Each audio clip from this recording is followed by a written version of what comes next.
welcome back to an episode of Joe's Garage. Today we're going to be changing the windshield wipers of a 2019 RDX, third generation. The problem is that this, when you lift it, it's going to hit there and you won't be able to get in there. So there's a maintenance or service mode of the Acura RDX. Let me show you how that works. Show you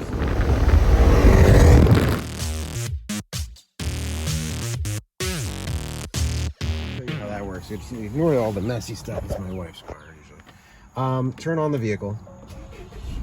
While it's on, if you run the windshield wipers and try to turn it off while it's going, it won't stop there. So here's a trick. Hold this up, and while that's up, like that, turn off the car, and they stay in a maintenance mode. How about that? Now we can change the wiper blades. All right, so this should be pretty easy. We're gonna pop this cover off and then use two hands.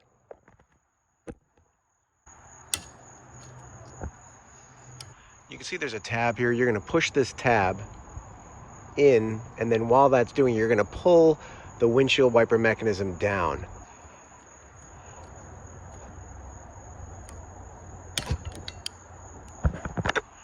And you'll see there's what's called a J hook that slips into here. That comes off, and then we'll slide the other one or a new one right on. All right, so getting the new one on is as easy as doing this. It's lining it up, getting it in there until you hear or feel a little click.